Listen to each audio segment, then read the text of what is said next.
Hello, I'm Sarah Cordiner and you're watching Edu-preneur TV. My tip of the day for you today is all about how to get much more work done without busting the budget employing staff to get it done for you. Now, I've been in business for 10 years and one of the biggest mistakes I made earlier in my career was taking on staff to help me do jobs when I actually didn't need to. Staff are extremely expensive. There's a lot of legal requirements. You need to have resources and equipment for them to do their work, and in some cases they can be a real headache. And of course it's just another expense that when we're starting up in business we can't necessarily afford as much as we'd love to.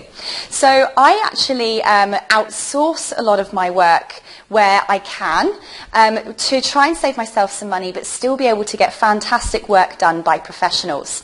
There's a couple of websites that you can use. In fact, there's endless websites you can use, but there's a couple that I particularly use regularly.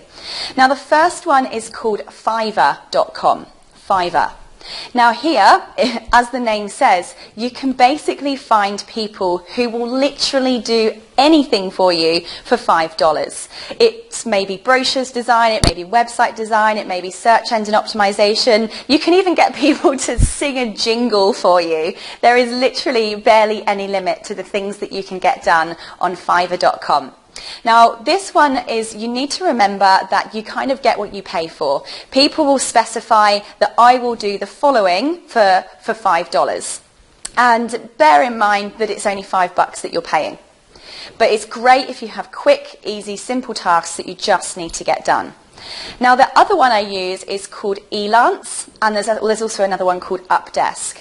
Now, Elance tends to be a lot more expensive, but you are still a lot less expensive than taking on full-time employees would be.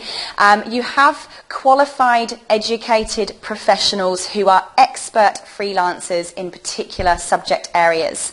And you, instead of them listing what they do, you actually post a job.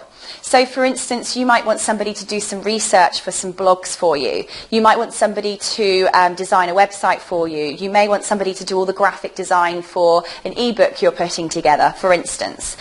So you actually list what work you need doing, and then you state how much you're willing to pay for it. So you will then have lots and lots of people who will then apply to do that job for you. So in one place they will all submit their profile, which has got all information about how well they do or don't perform, and you can choose which person you'd like to then take on to do that task for you, and it's just a one-off payment that goes straight through to your PayPal. So that is fantastic, and I love it for those quick, simple one-off tasks that do not necessarily require the expense of having somebody as an employee to do those things for you. Now, I'm certainly not poo-pooing having employees. I've had a lot in my time, and I certainly wouldn't have a business that's at where it's at having not had them on board. But I also understand that when budget is tight, sometimes you've got to take the next best option, which actually often is still just as good. So that's my tip of the day. Outsource what you can, and I do have another video coming up of all of the different types of things you can outsource, so look out for that one. If you'd like to see more, put your name down in the link above or below so that we can send more information and tips like this straight to your inbox. See ya.